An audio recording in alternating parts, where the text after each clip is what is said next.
Ya estamos listos. Adelante, Gaby.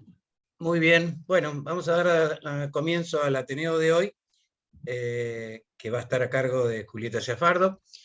Agradecemos al Laboratorio Novo Nordisk por el apoyo para este Ateneo, y la idea es que tengamos unos 45 minutos de charla de Juli, y después unos minutos para conversar sobre un tema que, bueno, a todos los clínicos, cardiólogos y los que nos dedicamos a enfermedad cardiometabólica nos preocupa y bastante. Así que, Julieta, todo tuyo. Compartí cuando quieras. Y vamos. Hola, muy buenas noches a todos. Bueno, ante todo, gracias por invitarme a esta charla y a todos por estar acá reunidos. Hoy vamos a hablar sobre un tema que, como dijo Gabriel, es eventos hipoglucémicos en pacientes con enfermedad cardiovascular, cuáles son las implicancias y las causas. Para ello vamos a empezar hablando de la definición y clasificación de la hipoglucemia en pacientes sobre todo diabéticos. Luego vamos a ir hablando de la fisiopatología de la hipoglucemia, tanto en el paciente sano como en el paciente diabético, para comprender cuáles son los factores de riesgo que la producen. Hablar un poco sobre los estudios clínicos que asocian riesgo cardiovascular e hipoglucemia en pacientes diabéticos. Y luego tratar de ahondar en los mecanismos de los eventos hipoglucémicos que afectan, cómo impactan en la enfermedad cardiovascular. Y por último, ¿qué podemos hacer a nivel del tratamiento para reducir el riesgo de hipoglucemia en pacientes diabéticos y sobre todo que ya tengan enfermedad cardiovascular? Definir hipoglucemia es bastante complicado porque no hay un umbral específico que podamos aplicar para todos los individuos que defina categóricamente la hipoglucemia, porque esta es muy variable según cada individuo. Lo que sí es una concentración de glucosa en plasma lo suficientemente baja como para causar signos y síntomas sistémicos que incluyen el deterioro de la función cerebral. Y esta variabilidad depende mucho del manejo glucémico que tenga el paciente. Aquellos que tienen hipoglucemias recurrentes van a tener un umbral más bajo para la aparición de signos y síntomas. Esto quiere decir que va a ser más frecuente la hipoglucemia asintomática. En cambio, pacientes que tienen controles glucémicos malos a regulares, que tienen, por ejemplo, valores de 200, 300, van a presentar síntomas de hipoglucemia cuando tienen valores mucho más altos. Una forma de comprobar es la tríada de Whipple, que es la presencia de síntomas y o signos de hipoglucemia, más la determinación de la glucosa baja por un método fiable en el plasma, y que resuelvan estos signos y síntomas cuando se eleva la glucemia plasmática. Y la hipoglucemia es uno de los factores principales limitantes en la obtención de un adecuado control metabólico en el paciente diabético, y se asocia a mayor mortalidad y a la pérdida de productividad de sujetos afectados. Para poner un punto de corte, la Sociedad Americana de Endocrinología estableció que en personas sanas hablamos de hipoglucemia cuando es menor a 55, y en los diabéticos cuando es menor o igual a 70 miligramos por decilitro. Y este dato de menor o igual a 70 es muy importante. De hecho, en el 2015 implica un cambio en el rango objetivo de la glucemia preprandial, que pasó de 70 a 130 miligramos por decilitro a un punto de corte en el límite inferior de 80. ¿Y esto para qué fue? Para evitar el sobretratamiento y así tener un margen de seguridad adecuado y evitar las hipoglucemias. La hipoglucemia se va a clasificar entre 3 niveles. El primer nivel es un nivel de alerta, es cuando da menor o igual a 70 miligramos por decilitro, y en estos casos van a resolver con el tratamiento con hidratos de carbono de rápida acción y ajustando el tratamiento antidiabético en caso de que estos valores se repitan. Luego tenemos la hipoglucemia clínicamente significativa. Esta aparece cuando es menor o igual a 54 miligramos por decilitro y ya aparecen los síntomas y signos que son más serios e importantes. Y por último está la severa hipoglucemia, que no hablamos de un valor específico de glucosa, sino que es cuando requiere la asistencia de un tercero para recuperarse del deterioro, para recuperar su glucemia, dado el deterioro cognitivo severo. La fisiología de la hipoglucemia en una persona normal, a partir de los valores de 80 a 85 miligramos por decilitro de glucosa, ya empieza a descender la insulina. Este es el primer cambio que vamos a ver a nivel hormonal. La disminución de la secreción de insulina por las células alfa del páncreas. ¿Qué va a producir la disminución de la insulina? Aumenta la gluconeogénesis hepática, la glucogenólisis hepática, también disminuye el consumo de la glucosa, por ejemplo, por los tejidos sensibles como el músculo esquelético, para promover que aumente la glucemia en plasma. Y además la disminución de la secreción de insulina actúa a nivel del glucagón produciendo su aumento. Es decir, que la insulina se la denomina primer línea de defensa. Es como la primera barrera a la cual, la primera línea en la cual el cuerpo reacciona para prevenir la hipoglucemia. La segunda línea de defensa es el aumento de glucagón, que se secreta en las células alfa del páncreas. Vemos que el umbral es un poco menor, a partir de 65 y 70 miligramos por decilitro empieza a secretarse. Y como dije, uno de los estímulos para la secreción de glucagón, además de la glucosa baja, es la disminución de la secreción de insulina. Ese cambio en la disminución de la secreción va a aumentar la secreción también de glucagón, por lo que se denomina segunda línea de defensa. Esto después lo vamos a ver qué pasa en los diabéticos tipo 1 y de tipo 2 avanzados que tienen un déficit en las células alfa. Vamos a ver, por eso quiero que presten atención en la respuesta normal. Después la tercera línea de defensa es el aumento de la secreción de la adrenalina, proveniente tanto del sistema nervioso simpático periférico como también de las glándulas suprarrenal principalmente. Y esta viene con también un valor de glucosa similar al glucagón. El aumento del tono simpático, de la respuesta de la secreción adrenal, es importante porque también desencadena los signos y síntomas que nos llevan a tomar luego mecanismos de defensa conductual. Así que es, por ejemplo, el temblor, las palpitaciones, la sudoración, el hambre, la excitación, todos son signos que alertan al paciente de que está teniendo una hipoglucemia y por eso su importancia. Después tenemos otras hormonas que se llaman también contrarreguladoras, como las dos previas, que es el cortisol, que no es fundamental para el control glucémico, pero está bueno tenerlo en cuenta, que el cortisol participa en la regulación de la glucemia porque a veces hay diabéticos, sobre todo los tipo 1, que se asocian a insuficiencia suprarrenal, también de origen autoinmune, y tienen hipoglucemia por el déficit de cortisol. Entonces sospecharlo en esos pacientes que no parece ser la causa la farmacológica, sospechar que puede estar sobreagregado un déficit de cortisol. Los síntomas aparecen cuando la glucemia disminuye a menos de 55, y como dijimos son importantes porque es el mecanismo de defensa conductual. Y después tenemos la disminución de la capacidad cognitiva, que se da cuando da menor a 50, ya pone en peligro estos mecanismos de defensa conductuales, lo que agrava y promueve hipoglucemias más severas. Y en este gráfico podemos ver cómo interrelacionan todas las hormonas, y lo que quiero remarcar es qué pasa en el diabético tipo 1, en la fisiopatología del diabético tipo 1, y en el diabético tipo 2 de avanzado diagnóstico, que se comporta como un diabético tipo 1. En ellos la insuficiencia de las células betas es total. Entonces, ¿qué pasa? Ante un evento hipoglucémico no hay disminución de la secreción de insulina. Entonces, tampoco va a haber la cascada de la gluconeogénesis y glucogenólisis hepática. Y al no haber disminución de la secreción de insulina, también pierdo el aumento de glucagón. Es decir, que tengo dos de las primeras dos barreras del mecanismo de defensa, las tengo alteradas. Entonces el diabético tipo 1 y los tipo 2 avanzados, que se comportan similar porque tienen un déficit muy severo de las células beta del páncreas, van a depender principalmente de la adrenalina para salir de su evento hipoglucémico.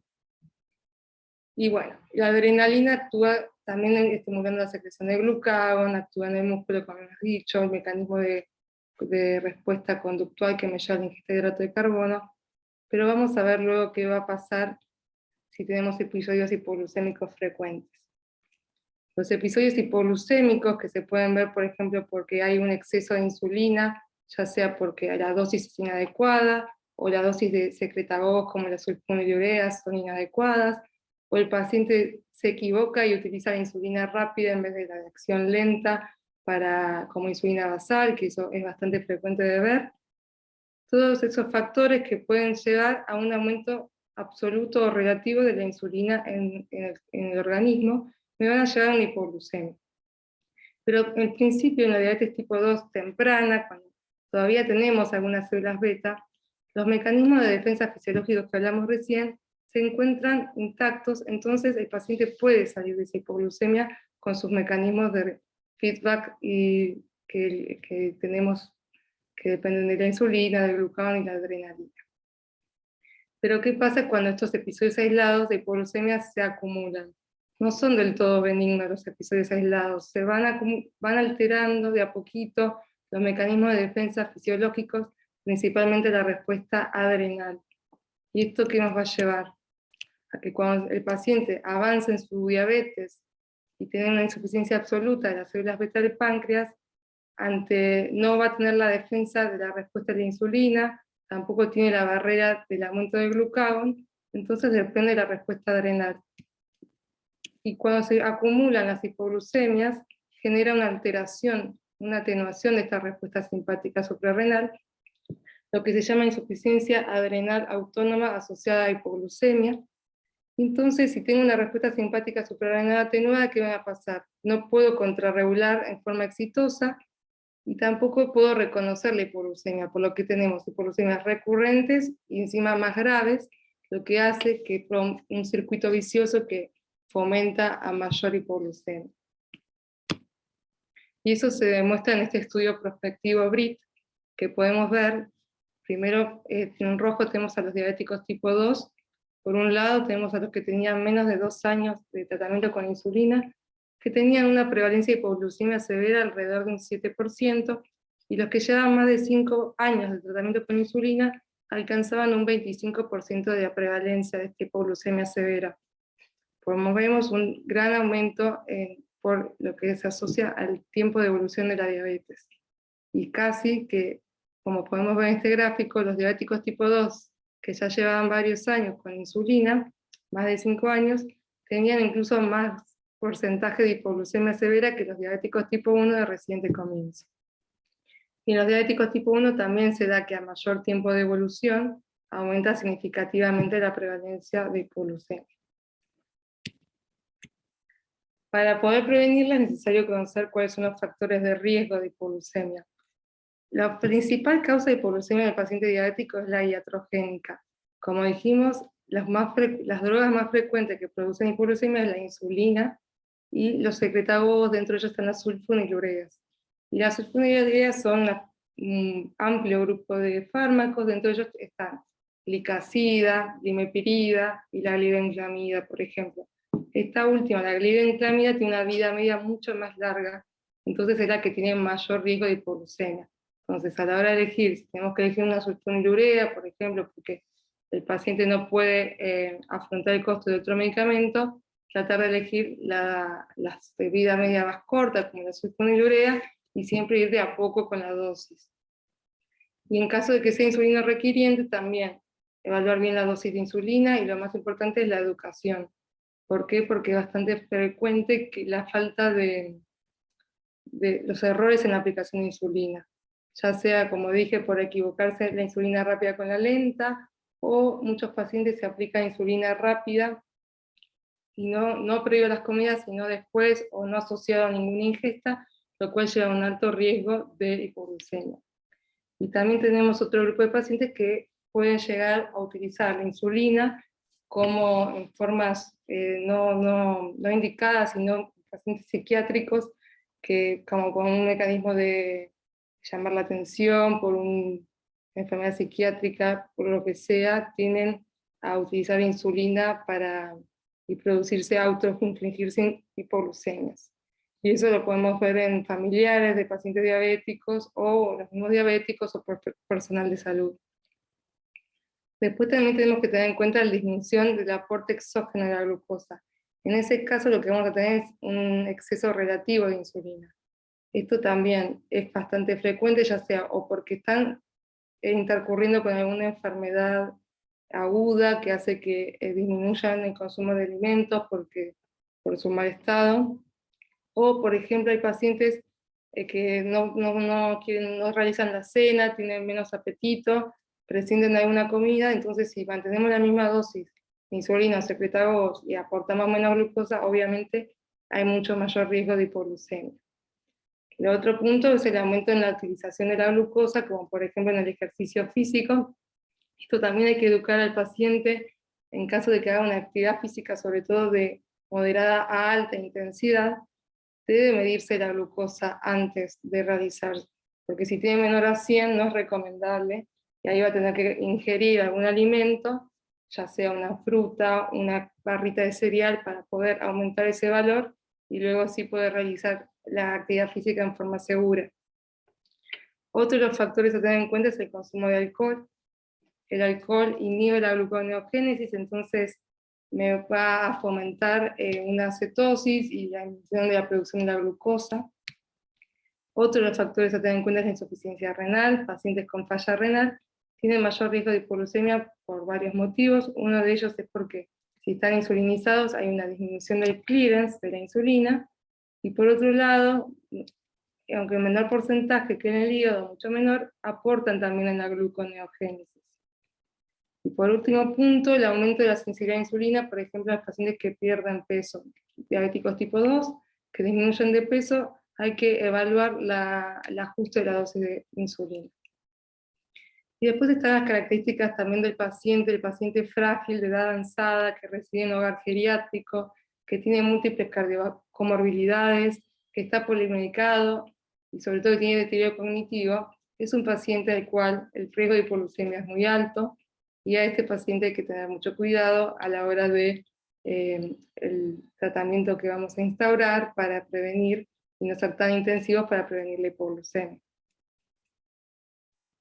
Luego, ahora voy a hablar un ratito de esa insuficiencia autónoma asociada a hipoglucemia, que les había adelantado, que se produce por las hipoglucemias recurrentes, y que altera la respuesta adrenal, lo que me lleva a una falta de reconocimiento de la hipoglucemia, que hace que sean hipoglucemias graves, 6 veces más graves que si no estuviera esta insuficiencia autonómica, y además predispone a arritmias cardíacas porque altera la sensibilidad de los vasoreceptores.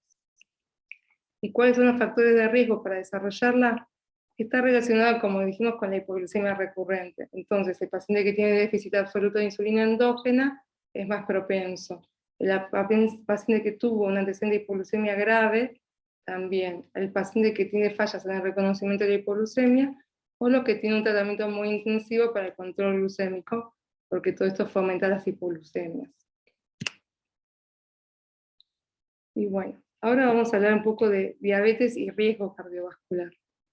Esta asociación está muy conocida por todos nosotros, aumenta 2 a 5 veces, tienen 2 a 5 veces más de riesgo cardiovascular que la población general, y la principal causa de muerte en los pacientes diabéticos obviamente es la enfermedad cardiovascular, que hasta es considerada un equivalente de riesgo coronario por muchas de las más importantes sociedades cardiovasculares. Y hasta hace unos pocos años, la mayoría de los estudios siempre se enfocaban en dilucidar el rol de la hiperglucemia en las complicaciones cardiovasculares.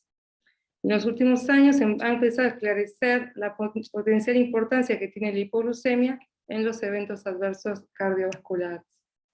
Y esto fue a partir más que nada del estudio ACCORD. Este estudio que ocurrió en el año 2008, empezó en el 2008, donde el objetivo era determinar si retornar a la euglucemia con una hemoglobina glicosilada menor a 6 reducía el riesgo de enfermedad cardiovascular en comparación con el grupo de tratamiento estándar, que tenían un objetivo de hemoglobina glicosilada del 7 a 7,9%.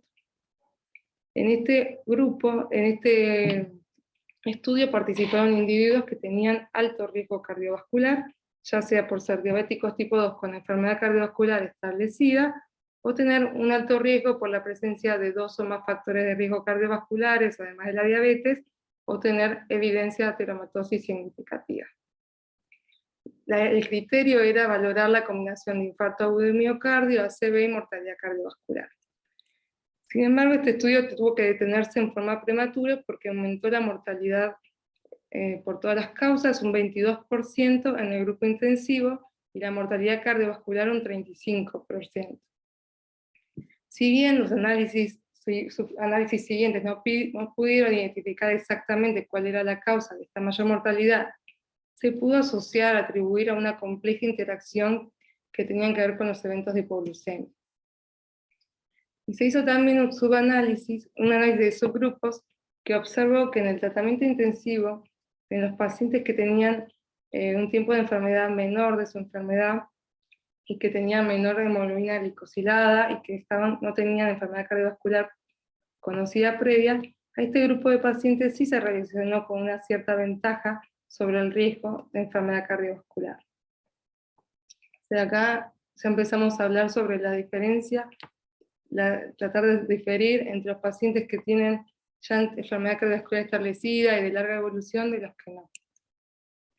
Y el estudio ADVANCE también tenía el objetivo de ver si hacer un tratamiento intensivo reducía los eventos cardiovasculares.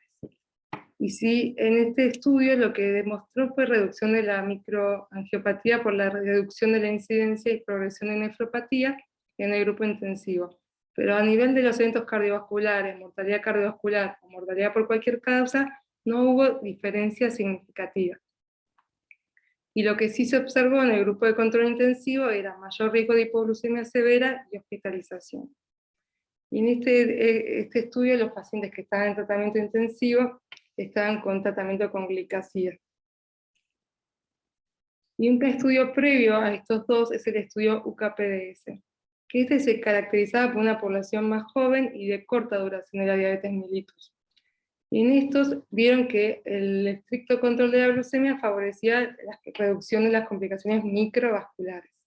Y un estudio de seguimiento a 10 años del estudio KPDS demostró una reducción modesta a largo plazo de la tasa de infarto y de la mortalidad por todas las causas. Por lo tanto, se presume que un control de metabólico más intensivo en las primeras etapas de diabetes 2 podría asociarse a beneficios sobre la enfermedad cardiovascular.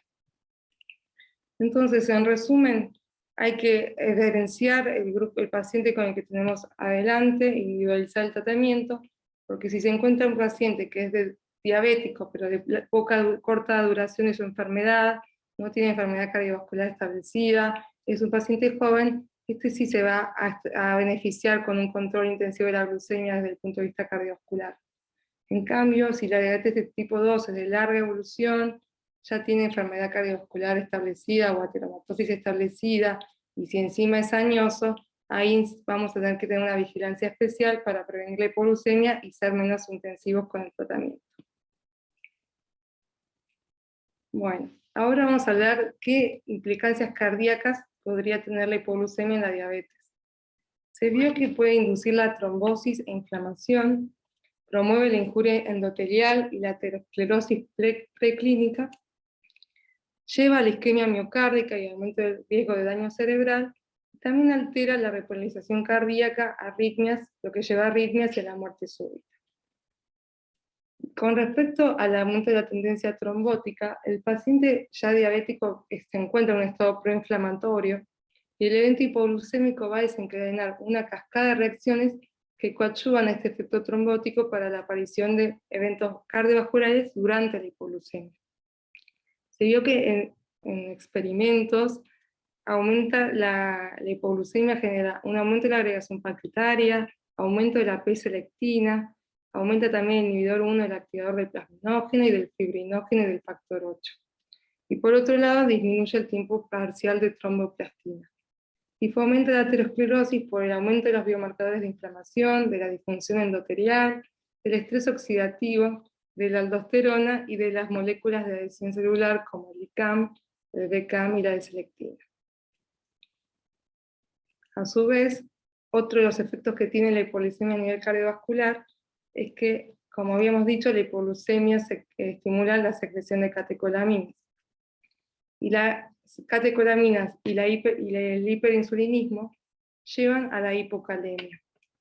Esta hipocalemia promueve la prolongación del QT y dispersión del QT, lo que fomenta la aparición de arritmias como la taquicardia ventricular, fibrilación auricular y muerte súbita con fibrilación ventricular.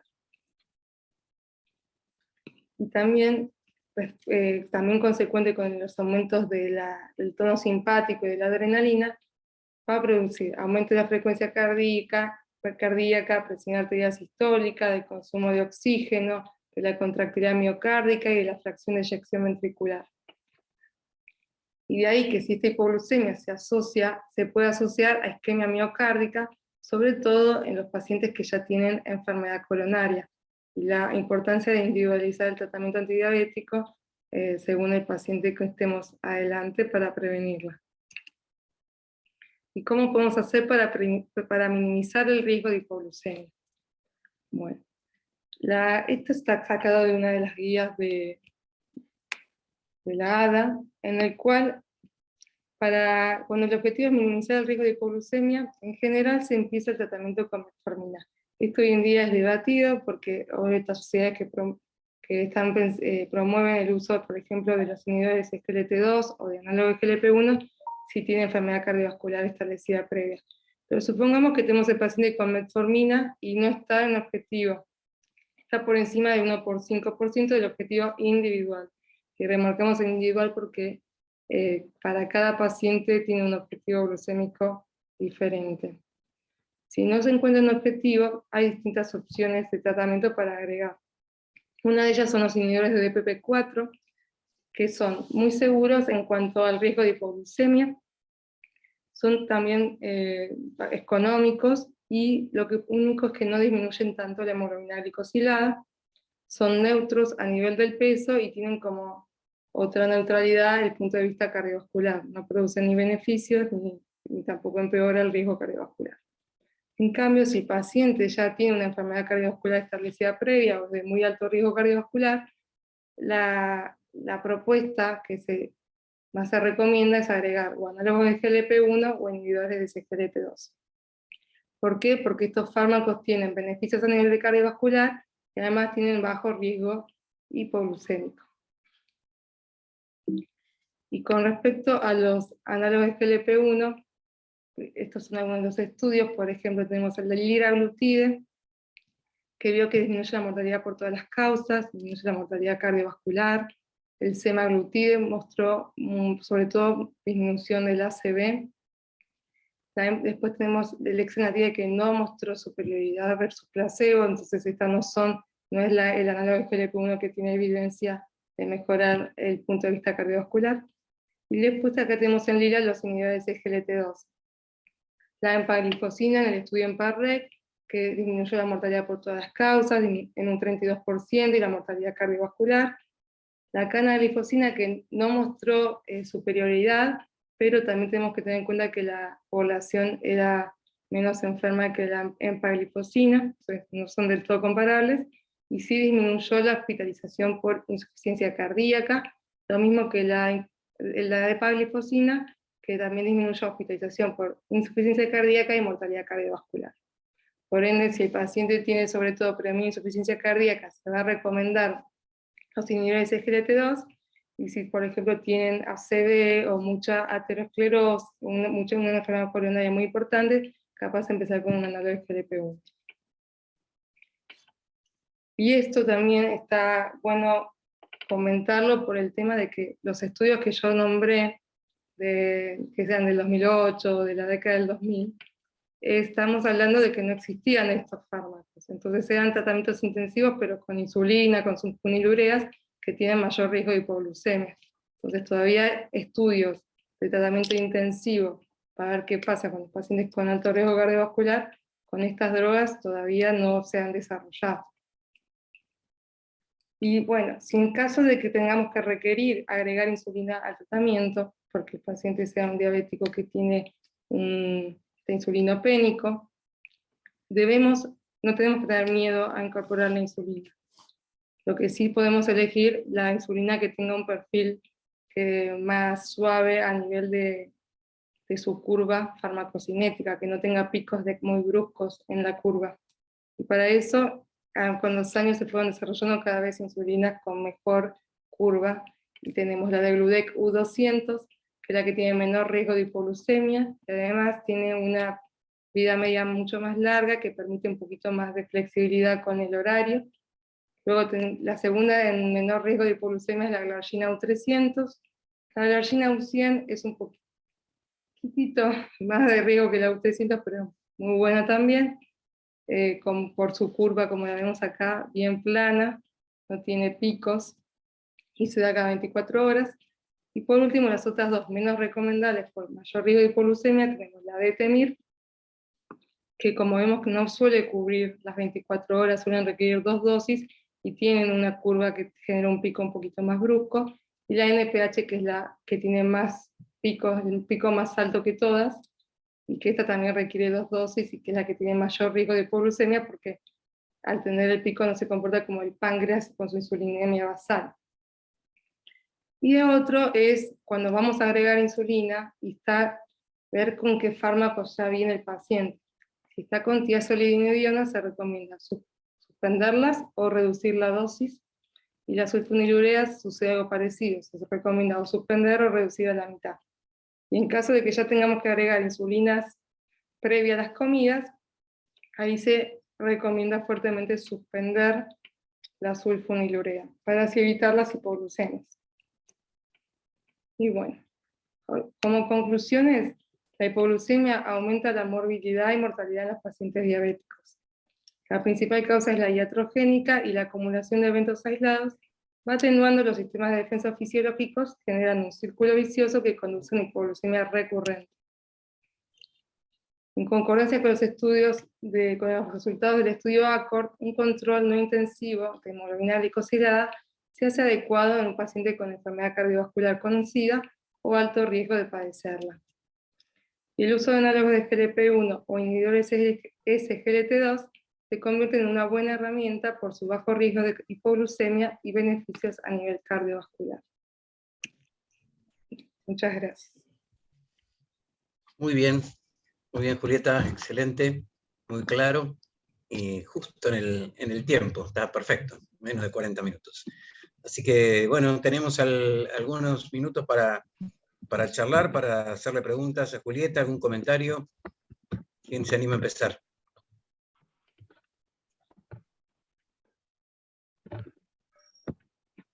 Interesante sería saber en la práctica habitual, digamos, cuántas hipoglucemias vemos los médicos que no somos diabetólogos. ¿Cuántas registramos? ¿Cuántas entendemos que ocurrieron? No sé. Me parece que es bastante bajo el registro que tenemos de eso, ¿no? Justo iba a comentar, eso me vino todo como anillo al dedo, porque la realidad es que está subregistrada la hipoglucemia. Por un lado, porque si hay mucha hipoglucemia asintomática, por este mecanismo de que a mayor hipoglucemia frecuente genera una atenuación de la respuesta adrenal, entonces el paciente puede tener una hipoglucemia, pero no censarla físicamente, salvo que justo en ese momento se haya hecho un control. Entonces, está un poco subregistrada por el paciente. Sumado a que muchas veces también nosotros, los médicos, nos olvidamos de preguntar si el paciente tuvo estos síntomas, porque capaz no se midió, pero si vos le preguntás, ¿tuviste en el último tiempo palpitaciones, sudoración fría, visión borrosa? Capaz, si lo interrogamos específicamente y lo buscamos, aumenta un poquito la frecuencia. Porque si no se lo nombramos, el paciente capaz lo registró, pero no lo nota como algo malo, y ni siquiera nos da cuenta. Así que yo creo que es importante tenerlo presente en la consulta, porque muchas veces nos olvidamos de la hipoglucemia, nos enfocamos mucho en la hiper, y nos olvidamos que es muy frecuente también. Creo que se ha visto que, sobre todo en los diabéticos que tienen tratamiento intensivo, en los tipo 1 que se busca una hemoglobina menor a 7, ahí tienen una prevalencia de hipoglucemia muy alta. Ya diabéticos tipo menos frecuentes. ¿Y hasta dónde influyen los beta bloqueantes en el subregistro? Y influye porque atenúa los síntomas. Claro. Sí, Por eso es bastante frecuente en pacientes en prevención secundaria, justamente eran los típicos pacientes del ACCORD, que muchos de ellos estaban recibiendo beta bloqueantes. Sí. Creo que un concepto muy importante que vos planteaste es el paciente ACCORD, justamente, que es el paciente vulnerable a la hipoglucemia. Y es donde ahí tenemos que tener muchísimo cuidado, porque fue claramente el estudio donde se demostró que no era útil llegar a cifras bajas de hemoglobina glicosilada, y esos pacientes eran vulnerables a la hipoglucemia y también a la hipotensión arterial. Pero hubo un estudio, hay un subestudio del estudio ACCORD que salió publicado el año pasado, donde la rama que tuvo disminución de la hemoglobina glicosilada, pero mantuvo niveles de presión arterial adecuados, o sea, también bajos, fue la que tuvo más eventos. Ahora, no fue así cuando mantenías un nivel adecuado de hemoglobina glicosilada, aunque le bajaras los niveles de presión arterial. O sea que la vulnerabilidad de la hipoglucemia y de la hipotensión arterial no siempre van de la mano. Y en esos pacientes es más importante no bajar tanto la hemoglobina glicosilada y sí podemos disminuir un poco más la presión arterial.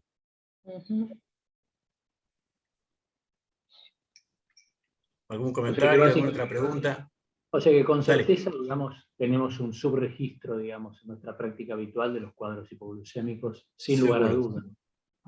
Y no solamente en los pacientes que están insulinizados, digamos, obviamente, ¿no?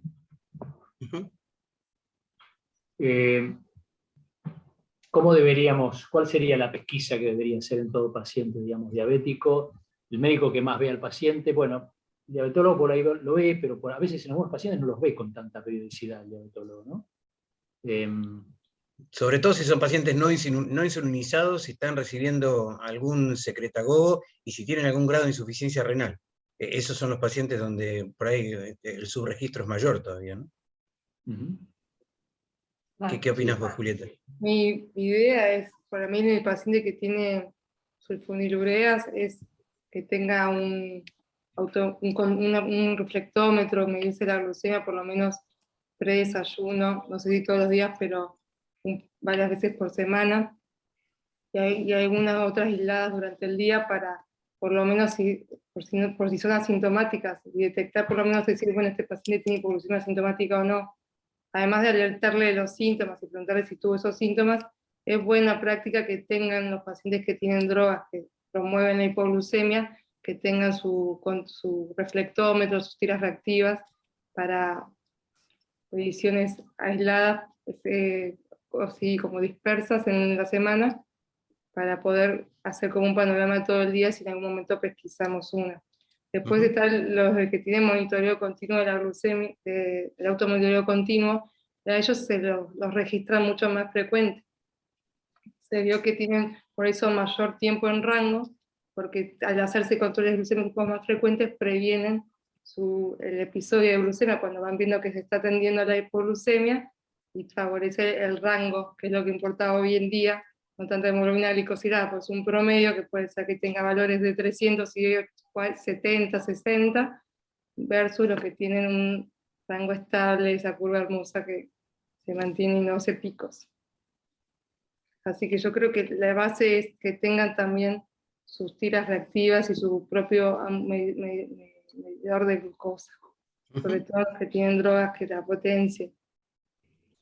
Sí, y seguramente, o sea que digamos en la pesquisa sería la pregunta de los síntomas por la posibilidad de que haya tenido glucemias, y si está haciéndose mediciones frecuentes de como mínimo 3 veces por semana, cuánto le están dando esas mediciones. Digamos que eso sería lo básico que debería interrogar cualquier clínico cardiólogo que está viendo un paciente diabético, y por supuesto preguntarle cuándo vio la última vez al diabetólogo, ¿no? Pero me parece que ahí el rol de la pesquisa es muy importante. Es fundamental. Y sobre todo, finalmente, también enseñarle al paciente a detectar sus propias hipoglucemias, ¿no? Es decir, me parece que ahí también el entrenamiento del paciente es esencial. Es decir, que el paciente esté entrenado en la detección de las hipoglucemias. Para lo cual se tiene que medir y tiene que estar en alerta de cuáles son los síntomas que puede tener. Sí, también la variabilidad individual de los síntomas. Capaz uno hizo una lista enorme y después él reconoce que hay ciertos síntomas que aparecen y que son los que nos va a tener en su mente, como diciendo, ojo que acá puede ser. Y también enseñarle a tener una dieta que no tenga ayunos muy prolongados, sobre todo los pacientes que están con estos fármacos, o sea, darle también pautas como para que prevenga estos eventos. Si no va a ser un ayuno muy prolongado, capaz de disminuir la dosis también de insulina.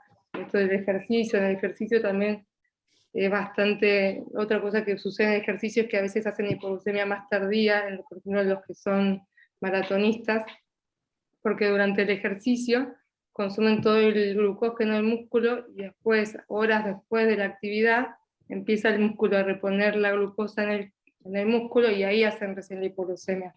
Entonces si van a tener una actividad como un maratonista que se va a hacer, hace una maratón o va a correr ese día un montón de kilómetros, disminuir la dosis de insulina en caso de que sea insulina requiriente, porque sabemos que después, si no, va por la noche, si por la tarde, va a generarse la hipoglucemia.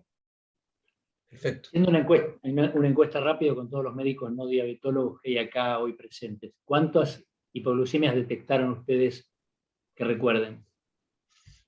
Yo te puedo decir, en los últimos 4 años, una. Yo no, yo sí, no. Yo creo que es un tema que no existe para nosotros, Claro. que lo deberíamos hacer existir Sí, a partir y llevarnos como concepto, me parece esto, ¿no? Es decir, el paciente que es diabético está enfrente nuestro, tenemos que preguntarle por la potencialidad de hipoglucemias y tenemos que insistirle en que se haga controles 3 veces por semana si es que no se los está haciendo. Me parece que Sí. con llevarnos eso ya aprendimos algo importante, ¿no? Claro.